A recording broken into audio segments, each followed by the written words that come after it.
Daniel, capítulo 5. Daniel revela a escrita na parede. Muito tempo depois, em certa ocasião, o rei Belsazar, que quer dizer Bel protege o rei, ofereceu um banquete para 1000 dos seus membros da corte e com eles bebeu muito vinho. Enquanto desfrutava com avidez da bebida, Belsazar deu ordens expressas para que lhe trouxessem as taças de ouro e de prata que seu pai, Nabucodonosor, tinha expoliado do templo de Jerusalém, a fim de que o rei Belsazar e os seus nobres mais chegados, as suas mulheres e concubinas, bebessem dessas taças preciosas. Então, rapidamente, lhe trouxeram as taças de ouro que haviam sido sequestradas da casa de Deus em Jerusalém. E o rei e os seus nobres, as suas mulheres e as suas concubinas beberam à vontade nas taças. Entretanto, enquanto saboreavam o vinho, cantavam e louvavam seus deuses de ouro, de prata, de bronze, de ferro, de madeira e de pedra. De repente, porém, surgiu a imagem dos dedos de uma imensa mão humana que começaram a escrever no reboco da parede, na parte mais iluminada do palácio real. O rei Belsazar observou atentamente o movimento daquela mão enquanto ela escrevia. Então seu rosto foi ficando cada vez mais pálido e ele ficou tão apavorado que os seus joelhos batiam um contra o outro e as suas pernas perderam a força e vacilaram. Aos berros, o rei mandou chamar imediatamente os adivinhos, os astrólogos, os místicos e determinou a estes sábios da Babilônia o seguinte: quem conseguir ler esta inscrição e me declarar sua verdadeira significação, receberá um manto de púrpura real, ganhará uma corrente de ouro para o pescoço e será nomeado terceiro em importância no governo do meu reino. Então todos os místicos e sábios do rei vieram, mas não foram capazes de ler o que aquela enorme imagem de mão humana havia escrevido. Tampouco conseguiram dizer ao rei o significado daquelas letras e palavras. Diante dessa situação, o rei Belsazar ficou completamente perturbado e amedrontado, e o seu semblante ainda muito mais pálido. Todos os seus convivas e os membros da sua corte também estavam aterrorizados. Tendo a mãe rainha ouvido os gritos do rei e dos seus nobres, então na grande sala do banquete, acudiu dizendo: ó rei, vive para sempre, não te perturbe os teus maus pensamentos, nem te desfaleça a tua fisionomia. Eis que há no reino um homem que tem o espírito dos santos deuses. Na época do teu pai, o rei Nabucodonosor, todos o consideravam um homem iluminado, dono de rara inteligência, prudência e uma sabedoria como a sabedoria dos deuses. Nabucodonosor, teu pai, quando exerceu o seu reinado, o constituiu chefe dos magos, dos adivinhos, dos encantadores, dos astrólogos e dos místicos. Comprovou-se que esse homem, Daniel, a quem o rei dera o nome de Beltesazar, fora equinhoado com extraordinário raciocínio e também com uma especial capacidade de interpretar sonhos e solucionar enigmas e mistérios. Ordena, pois, que Daniel seja chamado a ele, com certeza te revelará o segredo e o sentido dessa escrita na parede. Então, sem demora, Daniel foi levado à presença do rei. O rei indagou a Daniel: és tu aquele Daniel, um dos cativos de Judá, que o rei meu pai mandou trazer das terras de Judá? Ouvi dizer a teu respeito que o Espírito dos deuses habita em pessoa e que em ti se acham a luz, o conhecimento e extraordinária sabedoria. Pois bem, os sábios, os adivinhos, os vários místicos acabaram de ser trazidos às pressas à minha presença para lerem a inscrição que está na parede e me desvendarem seu correto sentido, mas não puderam dar-me a interpretação dessas palavras. No entanto, ouvi dizer a teu respeito que podes dar interpretações e resolver enigmas. Agora, portanto, se puderes ler essa inscrição e me esclarecer quanto à sua correta interpretação, serás vestido de púrpura, terás um colar de ouro em teu pescoço e serás nomeado ao posto de terceira importância no governo do meu reino. Então Daniel, que quer dizer Deus é meu juiz, replicou ao rei Belsazar, que quer dizer Bel protege o rei: podes guardar os teus presentes para ti mesmo e dar as tuas recompensas a algum de teus comensais, Todavia, lerei sim as palavras que foram escritas na parede para o rei, e lhes desvendarei todo o seu significado. Ó rei, foi o teu pai, o rei Nabucodonosor, teu predecessor, que Elá, Deus Altíssimo, deu sabedoria, grandeza, glória e majestade. Devido à magnificência que Deus lhe concedeu, pessoas de todas as nações, povos, línguas e culturas tinham por ele grande respeito e temor. Todos tremiam diante da sua presença soberana.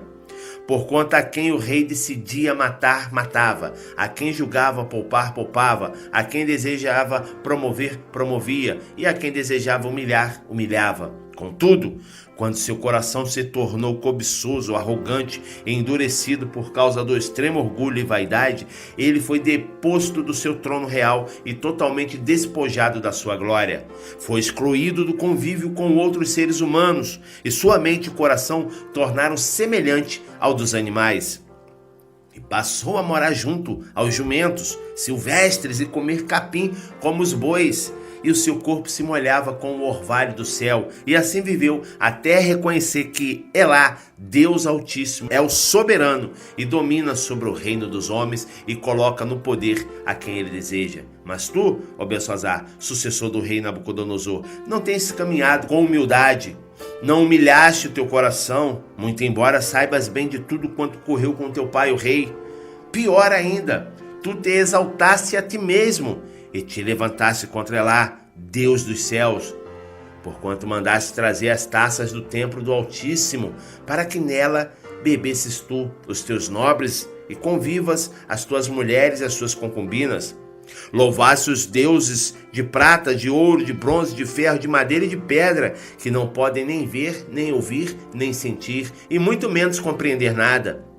E não glorificaste o Deus que sustenta em tuas mãos a tua vida e controla todos os teus caminhos.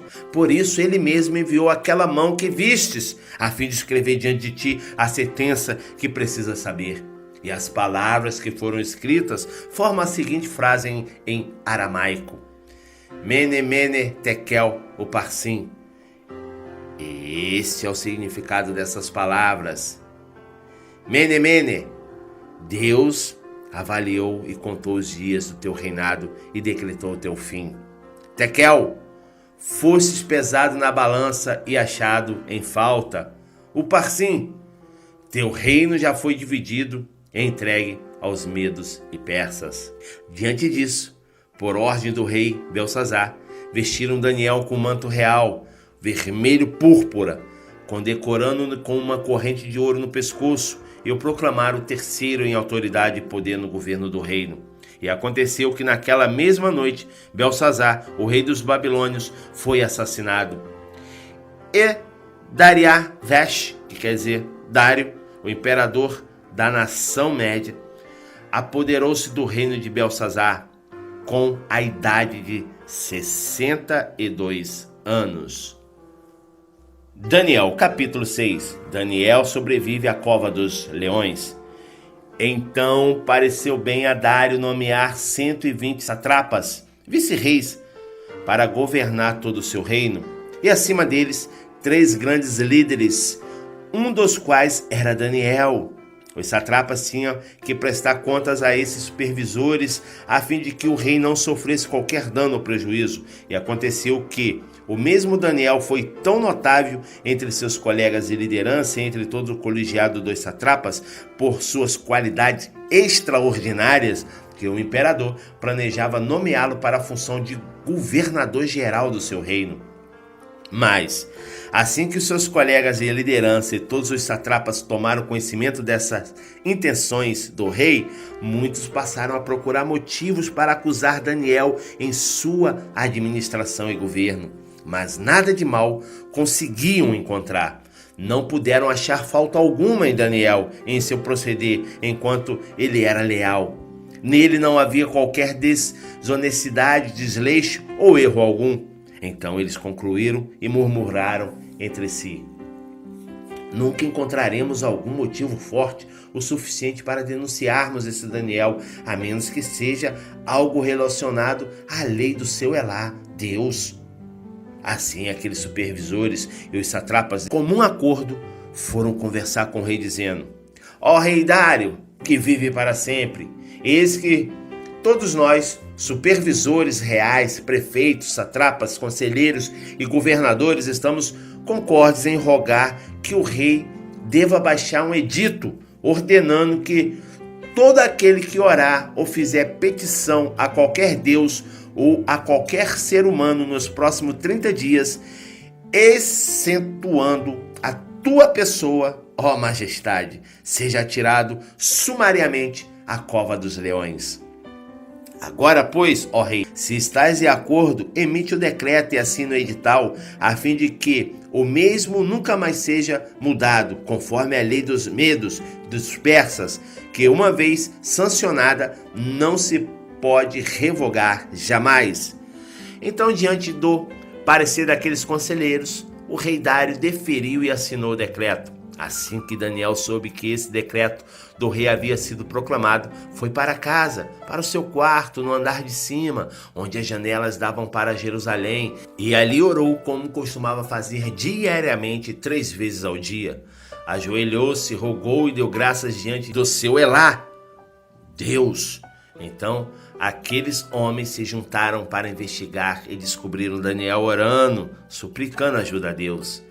E mais que depressa, foram falar com o rei acerca do cumprimento do decreto real e argumentaram: ó rei que vive para sempre, tu não publicasse uma resolução real ordenando que nesses 30 dias toda pessoa que manifestasse um pedido a qualquer deus ou a qualquer ser humano, exceto a ti, ó rei, fosse atirado sumariamente à cova dos leões?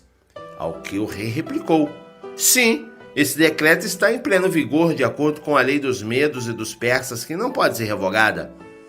Então, eles aproveitaram para fazer a seguinte comunicação ao rei: ora, pois Daniel, um daqueles exilados de Judá, não tem feito caso de ti, nem das tuas ordens e do decreto que assinastes. Muito ao contrário, faz as suas orações todos os dias e 3 vezes ao dia. Ao ouvir tal notícia, o rei ficou profundamente consternado e resolveu salvar Daniel, esforçando-se até o pôr do sol, a fim de encontrar uma maneira legal para livrá-lo. Contudo, os homens foram unânimes em insistir: ó rei, lembra-te bem que, conforme a lei dos medos e dos persas, nenhuma determinação real ou edito assinado do rei pode ser alterado ou descumprido.